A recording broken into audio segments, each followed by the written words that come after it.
Okay, welcome to the CEFACT Global Trust Registry project.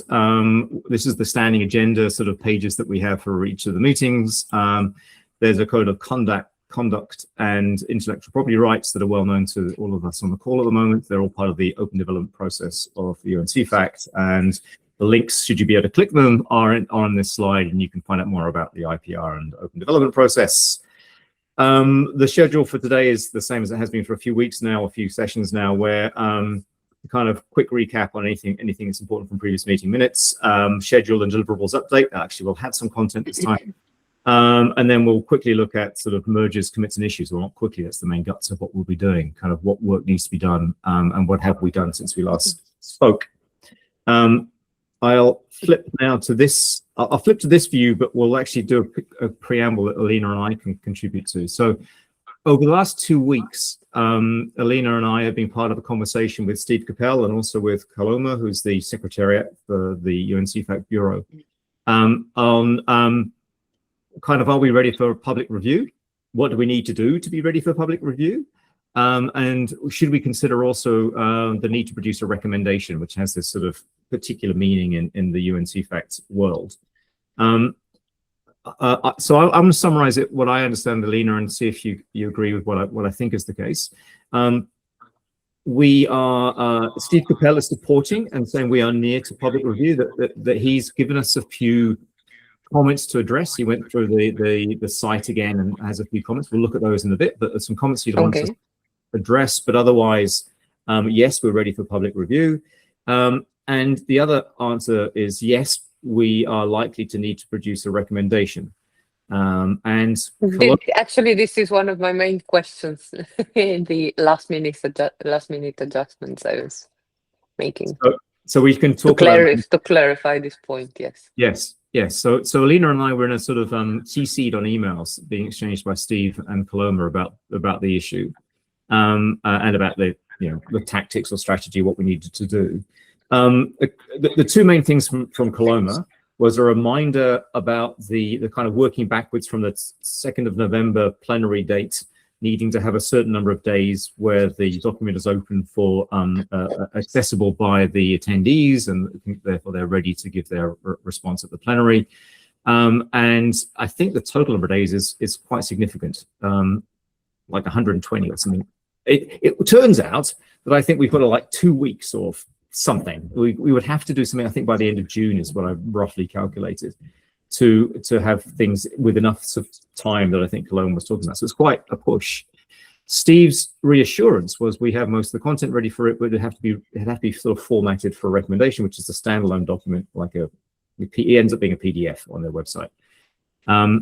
The web content, though, Steve thinks is also part of the public review. So there's a sort of twin process here, getting the web content ready, getting a separate document called a recommendation ready for the plenary. Well, Alina, is that what your understanding too? Excuse me? Is that your understanding too? Yes. So that's rather sharp in our thinking. It's welcome, I suppose.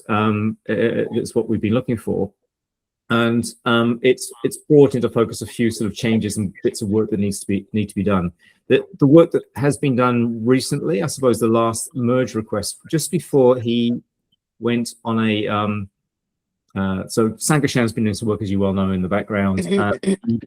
Ran an LLM review, so he did a large language model review of the web content or the documents, looking for things like grammatical inconsistencies, typos, the broken links, sort of stuff like that. And he basically came up with a whole bunch of sort of issues that needed to be resolved. You embody align maturity levels. Yeah, actually, that was one of my suggestions. The number 2 as well. Yeah. So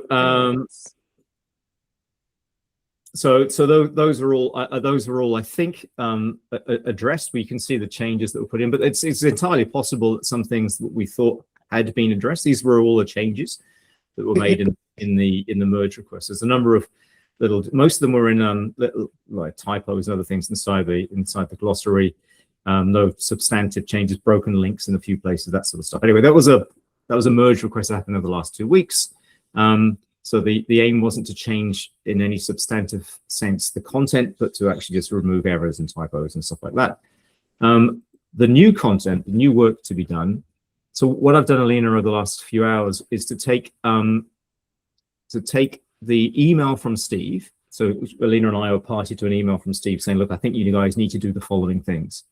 And this is the email from Steve formatted as an issue, right? So what I also asked, what I did was to chunk the suggestions into blocks, like what you need to do to the home page, what you need to do to the about page, what you need to do to documentation pages, if anything. In fact, he suggested nothing at the moment, and what you need to do on the pilots page.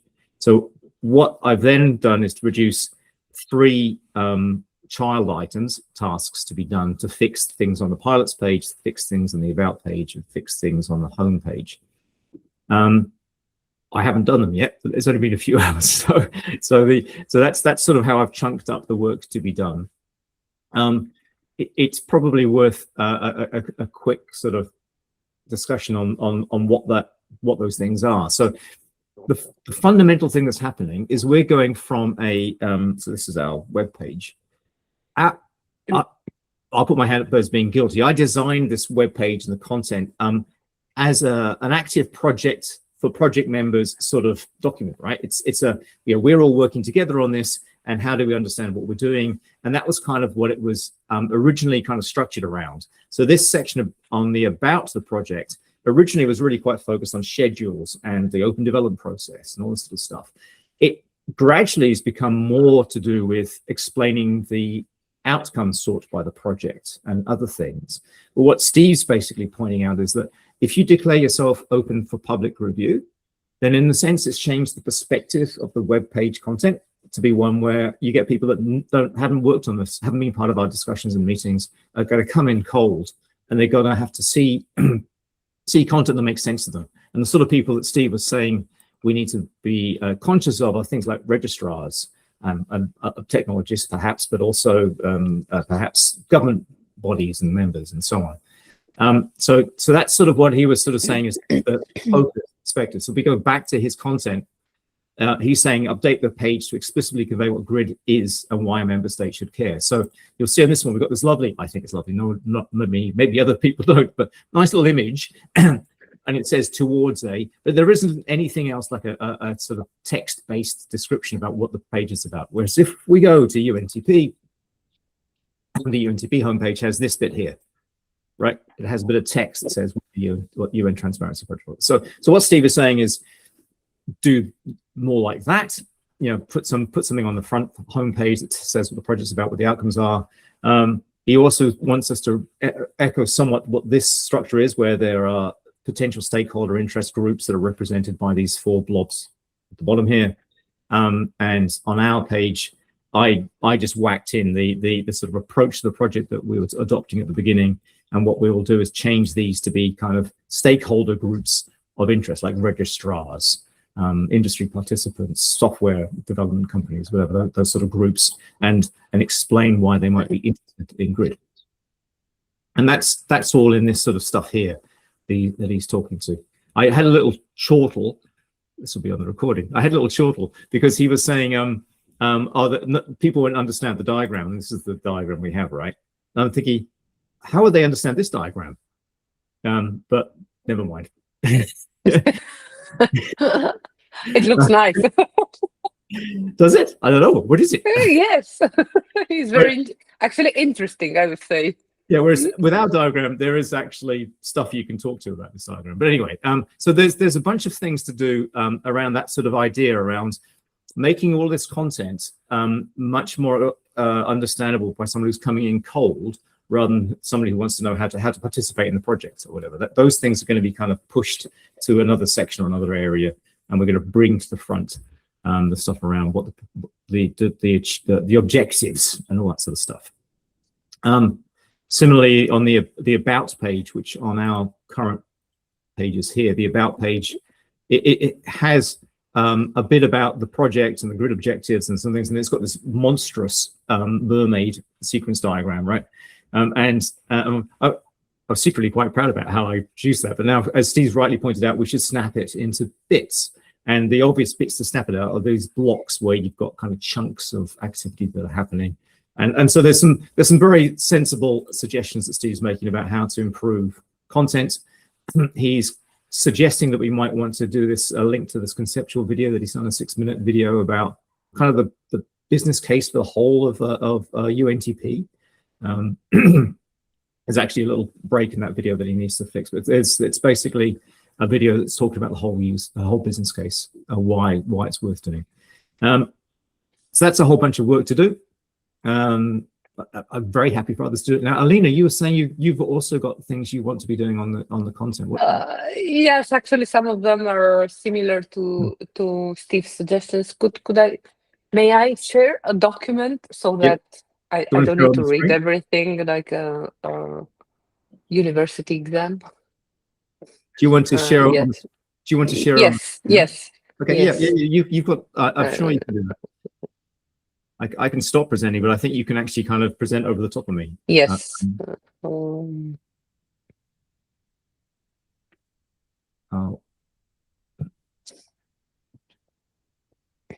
Yep. There you go. Cool. So I don't know if it's a bit blurry at the moment. I think the data's still coming through. Is that, Hans? Can you see it clearly? Oh, it's getting better. Joe, can you see? It's blurred. It's blurred. It's getting sharper. It's blur.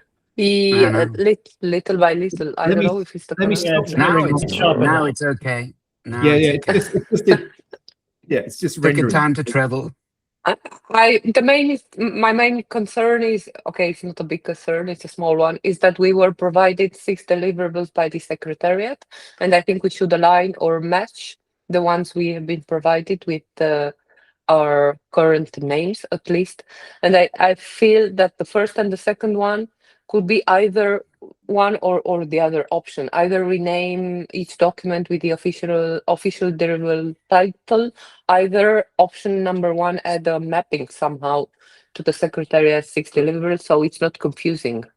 So stop for a second on that one.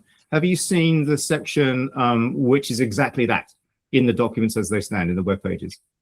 There's a mapping explicitly from the deliverables of the Secretariat to our documents in the section. No, where is it? So if we where exactly is this? Let me check. Yeah, in the chat now. So yeah, you're absolutely right, Alina, and sort of recognizing that sort of evolution, I suppose. So for the recording and Joe and Hans, yes, the projects are approved through a process, as you'd expect, and they produce a kind of a project brief. And the project brief is almost sort of like set in stone. It's like a PDF documents and whatever else. And then you get a project page on their environment called CUE, which you can edit, but you can't edit the page of the brief. So you're kind of in this way where you're kind of a little bit stuffed about how you kind of maintain currency. Yes, I see this mapping that we have. Maybe yes. So what I've done is to map the. I'll share my screen briefly. Let me check. Resume presenting. So, and I just keep yours ready. So this is what I was talking to. So this is a set of deliverables. These are the ones from the original project brief. Yes, that's the one that we have been provided by the Secretariat. Yes. So what I then did is a bit of explanation about what we've been doing, and I've sort of said, okay, there's a reference to the original brief. These 2 documents are new; they're not in the original brief, the glossary, the economic argument. But PD1 is called Digital Identity Anchor, Legal and Data Structure. PD2 is called this, PD3, so on. So there's a sort of explicit mapping and declaration when things are new or when they were a part of the original set. So I think you're right, Alina. I'd like to think it's addressed, but please do check with your, we'll bring yours one back up again. your back up, and let's have a look at some of the other things. Yeah. The third one is to clarify that these 2 concepts that we have renamed the project from Global Trust Register to GRID. Then maybe we should explain a little bit better how this name evolved or what is the connection, let's say, between the 2 names of the project. Yes, I'd like to think there's something that, but I think it's a good call out. Let's make sure that explanation does exist. One of the places you should expect to find that is in the glossary, right? There's a glossary of terms in the grid term. Actually, because the project is known with the first name GTR, and then so yeah, so we've got text that talks to the idea that the project name was given to us, Global Trust Registry. I wasn't a fan of that from the start, but it was given to us, right? The idea of a registry of trust is a little odd, right? So we decided that the project called, and it could have been called Fred, but it was called GTR, Global Trust Registry. The project called GTR is producing a thing called GRID, the Global Registrar Information Directory. So the product of the GTR project is GRID. That's the way that the explanation runs about, you could have called the project anything you like, right? But the thing we're producing is produced is called GRID. Steve likes GRID. I also like it. How do you see it, Hans? GRID is good. GRID is good. No. It speaks what it does. GRID reminds me of a network, densely woven. That's exactly what the product is. Yeah. Just make it work. And then the fourth issue is actually the one that my colleagues were asking from the very beginning, that is actually the TIA optional, or is it a condition for participation? So that's again, that text is in the document already. The explanation of that, that's where remember there was a comment about member levels? Yes. And this is some of the text you originally wrote, I think, Elena. So it talks about participation being, you can just be a participant in the grids. In other words, you're an authoritative registrar of an UN member state, but you don't produce anything digitally, right? But you're named as the registrar for organizations in, I can't think of a country that wouldn't have a digital version, but some nation member state that doesn't have a digital representation. That would still be okay. And then there's sort of levels of participation where there's increasing usages of digital capabilities. But yes, that point on BOR is a definite yes. There is text. What we can do is maybe point to where that text is each time we come across one of those.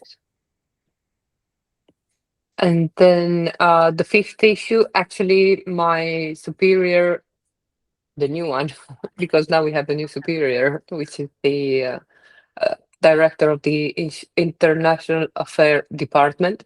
She actually was asking me whether the trust register is storing or registering entities or metadata. So this also a point we would have to clarify.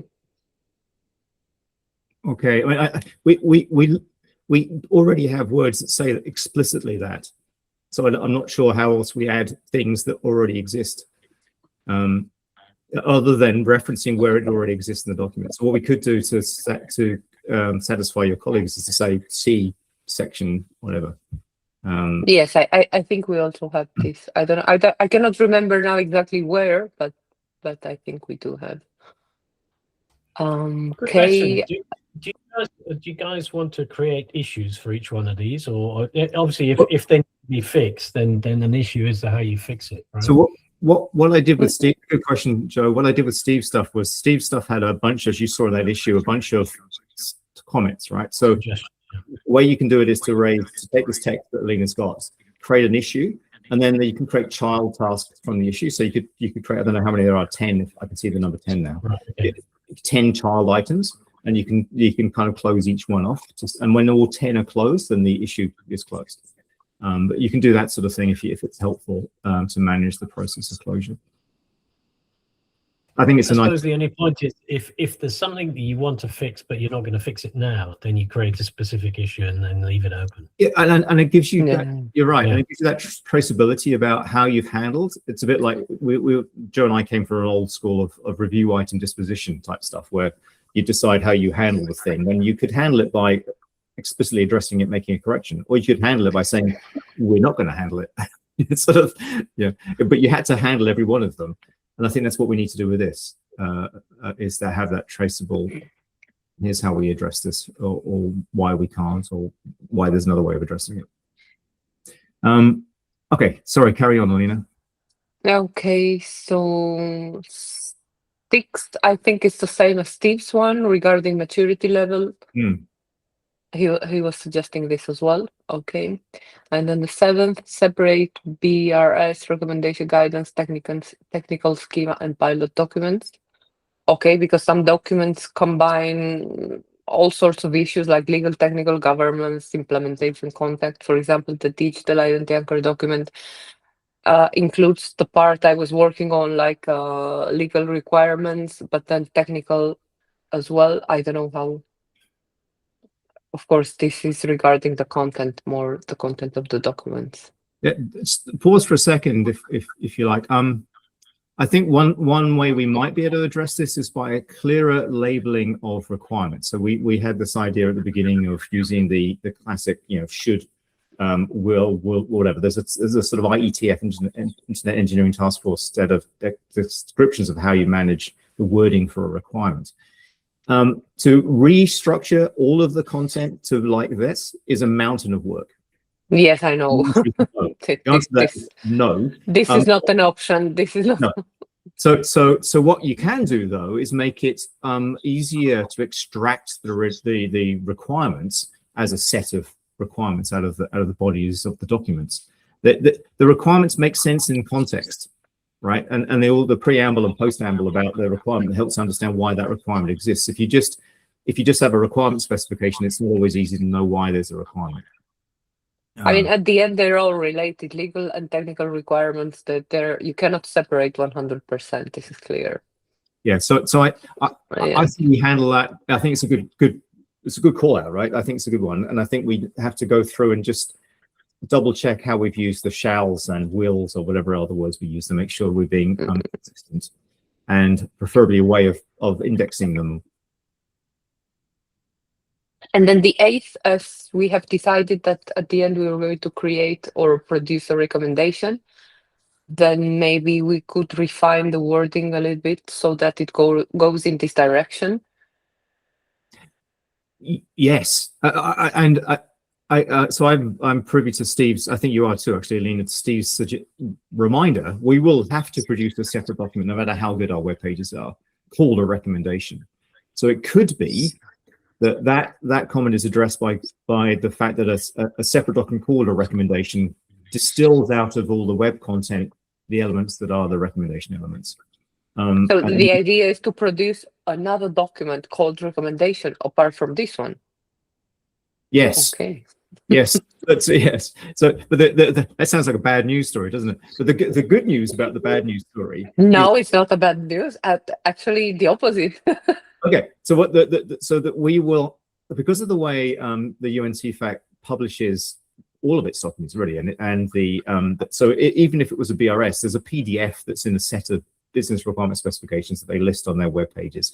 There's there's a recommendation, there's a list of recommendations that are made, and we're up to whatever it is, 51 or something now. So we had to at some point create a separate document away from the web pages. But what Steve's advice is that make the web pages self-standing anyway, good content, easy for public review, and extract out of the web pages the content that you want to reuse in the recommendation. And that gives you a little bit of wiggle room to make do a bit of text glue between bits to make the recommendation make sense. But that's what he's suggesting. So we use as much of the content without change as we can to create a separate document called recommendation, and we pull bits into it. Okay, so I think that's about it. And then the pilot issue, which of course we still have on the table, it's not clear enough. So Steve has a few comments on the pilot, right? So again, I'll share the record and the group. So the pilot, the idea of pilots is part of the very origin of this project. That the idea there should be pilots, right? My approach that I was open about discussing, still am, about the pilots is these pilots help to test and prove our ideas and improve our ideas. In other words, it's like saying they're, as I've used the word, prototypes or prototypes. By having a pilot, we might change our design for the better from experience. So what Steve is asking me to do is to sort of completely separate out the fictitious sort of entries that I've created, the test entries I've created from what would then become real. But my point of thinking is nothing will ever be real in the pilot. It will never be operational data in the pilot because it's a pilot, and therefore it's sort of if you start plugging in operational data, it's a different beast entirely. Then you're actually running the grid, and it's not a pilot anymore. So there's a sort of interesting thing. The it clearly marked the pilot system as non-production. Absolutely, 2 thumbs up. It's not a pilot, and the design approach that the pilot takes right now is purely just to have a logical way of exploring the basic structure without saying this is exactly the technical approach we will take to solve it. And finally, I almost forgot the last thing. Hans was interested in this as well. I don't know if we finally reached an agreement regarding the digital identity anchor definition, because I think he was saying something about functional equivalence. Yeah, you went on the call when Which I agree on this point as well, because I think it's a little bit ambiguous. I don't know if we can find, this was in the glossary, if you can share it. Yeah, well, yes, I'll get it ready on the screen. Yeah, just a sec. So maybe we have a look at it. Yeah. Let me get I'd ready. Be careful. I'd be careful with that term. It's poorly understood in the MLETR world, I believe. Yes, and you're absolutely right, Hans. That's sort of where I believe, and I didn't put the words functional equivalence. I think, Alina, they probably came from another sort of related kind of document. So this is my zoom in design. Yes, I can see it now. Yeah, I don't know. Let me check. So this is the phrase here, right? So what I understood this phrase to be aiming at, let's not say it's landed it, is this idea that the digital identity anchor kind of is equivalent to, doesn't change anything, it does the same function as, provides the same capabilities as other forms of, say, physical identifiers that might be. That's not true. That's just not true. A digital what is a physical identifier and what is a digital identifier? Think about this. There is nothing like a physical identifier and a proper. I need to be thoughtful of what I'm saying. A properly functioning digital identifier. It has function or supports functionalities that allow a totally different way of interacting for software instances. It's about software instances that interact with each other.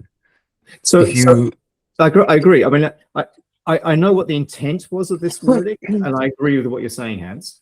When you use that terminology, functional equivalence, you draw from the MLETR or from other whatever legal work, and in the MLETR they refer to paper instruments like a bill of lading, a bill of exchange, a warehouse receipt, which has been serviced on paper and which was authentic because somebody signed the paper, and you could hand this paper over to someone else in order to say, it's yours now. You control the container, you control the heap of coal, whatever, it's yours. So the ETR's functional equivalence, the electronic transferable functional equivalence, means I have a database record now that should behave like paper. But now go back to the identifier. Where is the functional equivalence? Somebody may ask you, what functions are you referring to? And then you need to answer. What are you going to answer? So I think whilst that's a tempting thing to attempt, let's not do that, because I think if I've highlighted the 3 words that are providing our conversation right now, and I'd offer the immediate thought that I could delete those 3 words and the sentence still passes, right? So if you were to read the sentence without those 3 words in it at all, you have a sentence that says, it binds a legally recognized identifier to a decentralized identifier controlled by the registered entity and functions as a trust wrapper to registry extracts in digital environments. And that's a sentence that makes sense, and it doesn't have the troublesome phrases. The important thing is that last sentence. That's the one I know Alina's colleagues and I have been very conscious of including. From my point of view, it's concerning because at first sight, I would think, and probably most people would think this as well, that this functional equivalence would be the same or would produce the same legal effect as an official registry extract. And I think it refers more like when we use this term in UNCITRAL, for example, it would refer rather to legal effects. So like from a legal point of view, which of course we don't mean this, that is equivalent from a legal point of view, because it could not be. So I like fewer words if it still makes sense, right? I like the idea of something being as simple as possible, but no simpler. So now I've highlighted more words, and I can still, that's still an English sentence, right? It can finish without those 1, 2, 3, 4, 5, 6, 7, 8, 9 words. You could delete it. I think the sentence that's important to have in this definition is the one at the very end, because that's being flagged to us as a concern from registrars and other people, that you just don't want yet another identifier that you're going to kind of mint. So that's important. But I think it's possible perhaps to delete those words in highlights, but we don't need to decide it now. We can create an issue that says, look, we still need to revisit this DIA definition, make it less likely to be misunderstood or misleading, and hopefully simpler. I'm definitely a fan of few words rather than more words. I think that we could stop where it says registry identity and then delete this or erase these functions as a trust wrapper providing functional equivalence to whatever. That also works for me, because the more explanatory kind of context of it is in another. The worse it gets. Yeah, quite. Yeah, the more words you use, it gets harder and harder to. There's an old analogy that Joe and I have used in the past, where you try and fix something by adding another bit to it and adding another bit to it and adding another bit to it, and eventually it's sort of right, but it's horribly wrong because it's got something. No, I also think if we can lose trust wrapper, then I'm happier as well. So I've always wanted to miss that one. I'm happy to call quits on that part of the discussion as a sort of like a straw person. What we can do is put this as a specific. I mean, is this in your list of 10, Alina? Is this one about the DIA? No, actually it's not on this list, but I think we have already previously raised an issue regarding this definition. So there is we have an issue. I don't know if it's. We need to create a new one, because what's happening is that when we've attempted to improve or correct, we've made changes and we've closed, and now we need to open it again, right? Okay. I think that's okay. That's fine. It's okay. So, let's see what Steve, maybe he has an opinion as well, or I don't know, more people can give opinions. He will look to us to be happy with the definition. We've been sweating on this one. It's our core requirement as a project, and so I'd say Steve's already said that he will continue to review in the sort of process of the public review. He didn't have any issues with this sort of content, the deliverable content of the project so far. So but I will encourage him to read the glossary of terms. I'd actually encourage the UNTP project to have its own glossary, because it doesn't have one. And I think it sort of lacks that clarity of definition for terms that it uses, and it would benefit from a glossary. So this glossary could become their glossary, and we just lean on it, right? They might improve it or add to it or whatever. That assumes that we're always going to be hooked into UNTP, and it's an interesting point, Joe. There's a potential life for grid absent DIAs, right? There is actually a really interesting. So there's a conversation, and Hans, your thoughts on this. So there's a sort of maybe a discussion issue to raise. It would be really I think, useful to have as a discussion. The future possible that Steve is keen, and I've raised it once, is at least once, is the idea that Grid would itself issue a digital identity anchor for a registrar. So in other words, how does a registrar prove it's been recognized and it's a participant in the Grid? Well, there's two ways. You're in the table, the list, the directory, and that's accessible and it's controlled in a space that makes it trustworthy. But the other way is that you create this DIA. Now, the funny thing about it is that that's not much different, because UNTP's model is when an issuer creates a verifiable credential like a digital identity anchor or any of the other 4 or 5 of the specs they have, they stay local to the issuer. And the issuer then provides links to that data, right? So that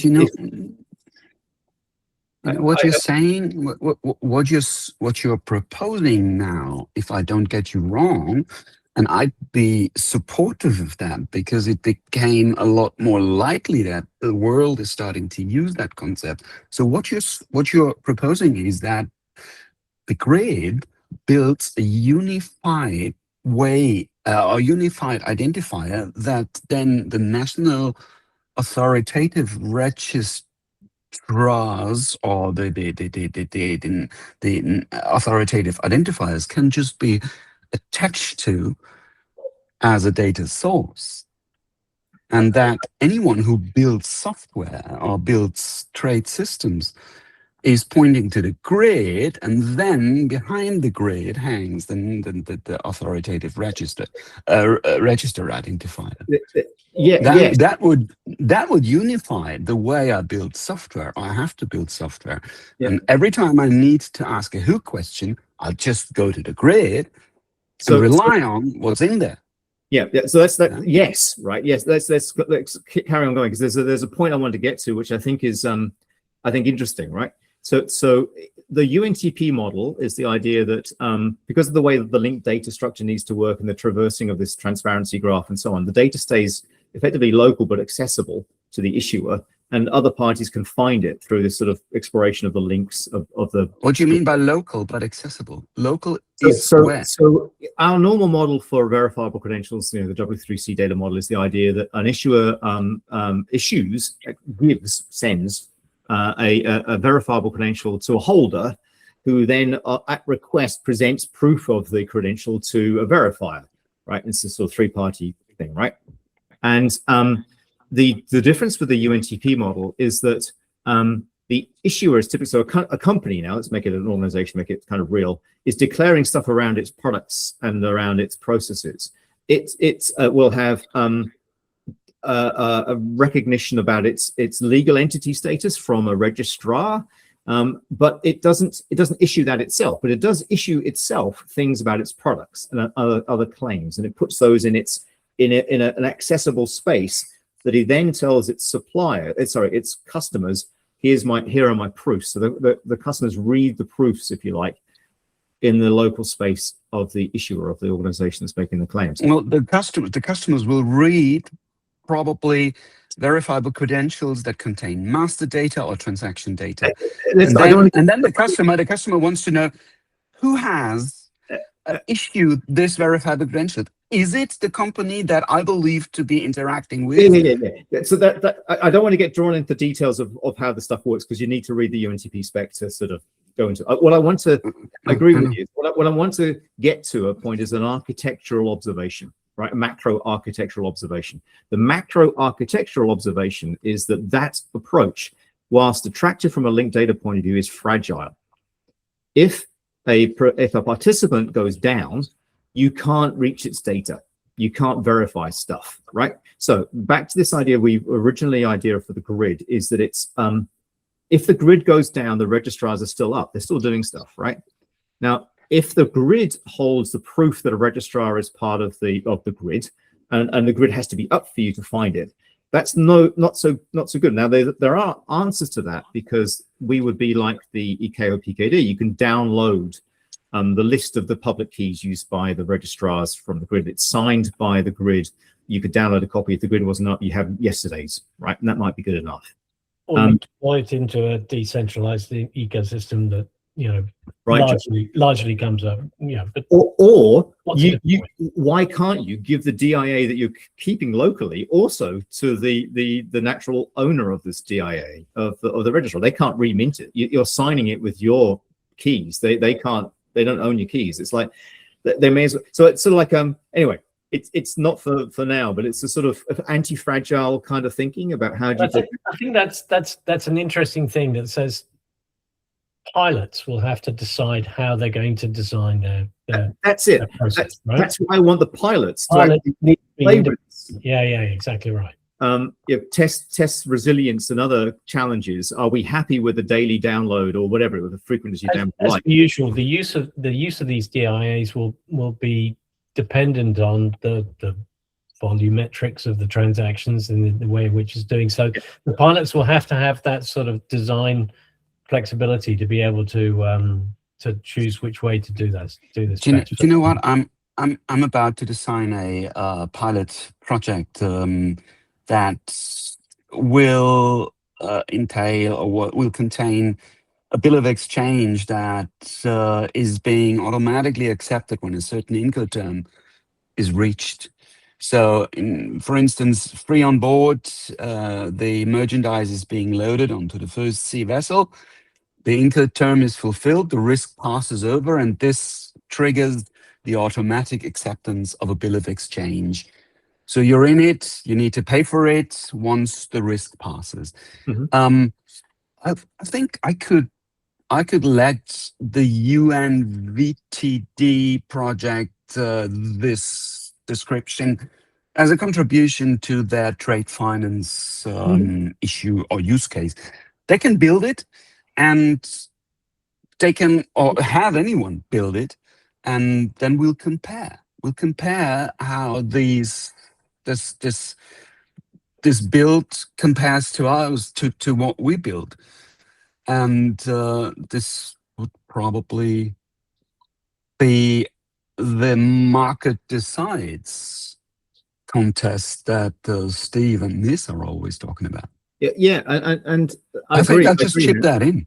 I agree, Hans, and I think Joe and I were, I guess, impressed, surprised, became aware of this architectural approach that's been taken by UNTP that's different to the normal way that BCs are used and verified, presented, and so on. It makes sense, but then it has this side effect that if a participant effectively is down whilst you're trying to traverse the transparency graph, you kind of can't go past their node. You kind of they're not responding, and that's well, yeah. Someone being down is always a problem, or someone being offline is a problem. But there are ways to solve these problems too, but that leads way too far, and that leads us away from this project. Yeah. So anyway, that probably it would probably be beneficial if we took some time to align on some other topics that would help us to have a common understanding on what we develop here. Yeah, agreed. And that was back to that conference I was at in London, which I can't talk much because Chatham House rules. One of the agreements that was sort of voiced or suggestions by Steve was let's have a come together of these major initiatives in various organizations and not-for-profits and others. That's what I was proposing to Steve for years now, because we're not far apart. No, what we're doing is very close. Yes, exactly. So what we could do is, whilst it won't be the place it ends up, we can note effectively a discussion topic. So you notice there are 2 discussion topics here already. That what we're flagging with those is these aren't things that we can immediately address, or that we will change pages 3 and 4 to whatever. They're not that kind of issue. But they're literally a discussion topic, and we can flag a discussion topic that on the lines of what we've just been talking about. So give a place to start with. I would hope at some stage we end up with a design implication. Yeah. Says, if you're thinking about this sort of type of scenario, then think about accessibility, volumetrics, resilience. Data sovereignty even comes into this process as well. So we've got to be big time. Be careful here. So the other quick issue that is of trivial, but I'll share it, is that I need to update the schedules to reflect where we're at and where we think we'll finish, and update the dates and things. So that was a request from Kamola that I need to follow through on. And that's just work to be done. I have one thing I suggested I would show you. Whatever comes up on YouTube. This is my work account, so I don't know what YouTube's going to show when I come here. But if I go to your videos, we've got a playlist, right? So the playlist that we have is this playlist. Let's go back to, how do I get to that?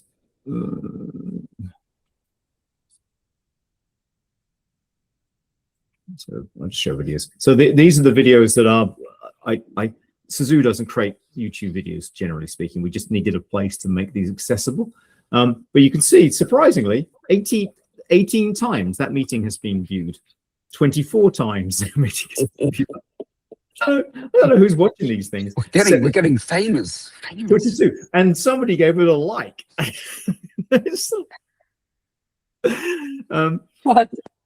There you go. There's a like. I don't know who did that. I could find out, right? If we open that particular meeting thingy. Was that me in that 51-minute video?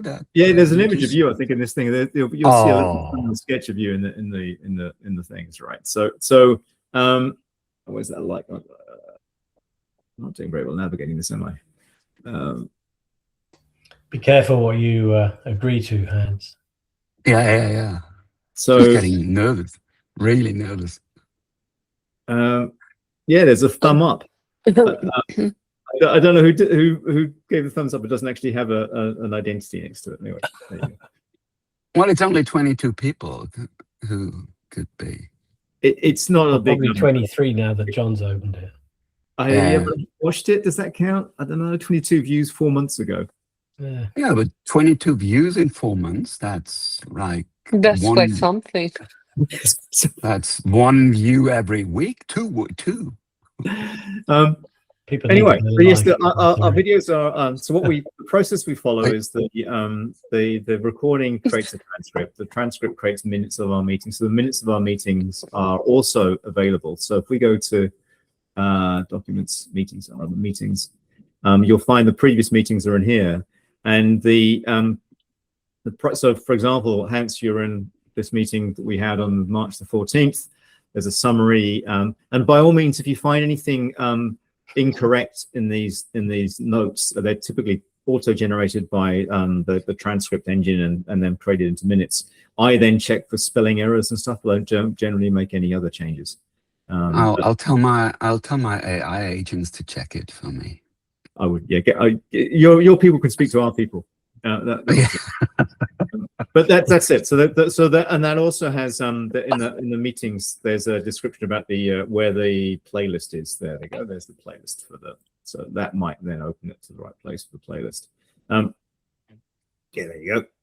That's the playlist. And look, you're front and center there, Hans. You're on the main draw. You're famous, Hans. You should be famous. happy. Yeah. You need to brush your hair before you get on this call. How many views did that have? 40. I'm not playing this game anymore. Basically, a funny cat video would have thousands of views. I don't think we need more cats in our videos. No, okay, that's all substantive stuff from me. So back to this headline about the changes to this project. I really want to work through the changes over the next 2 weeks. I really want in 2 weeks' time to be in a position to show what we've done and hopefully address all of those issues. So it's the sanity check is that doesn't mean it's perfect. That means it's good enough to start the public review process. It doesn't mean it's perfect. And no doubt through the public review process, we'll be making other changes that are improvements based on public review. So we don't need to be perfect, but we need to be good enough to say, please start reviewing it. Okay. Okay. It's 10 o'clock. I need to go. Thank you very much, Hans. Yeah. Thank you, Joe. Me too. Thank you, of course, always. Great job. Thank you very much. Thank you, Hans. Thank you, John. Take care. Bye. Bye-bye. Thank See you you. next month. Thanks, guys. Bye.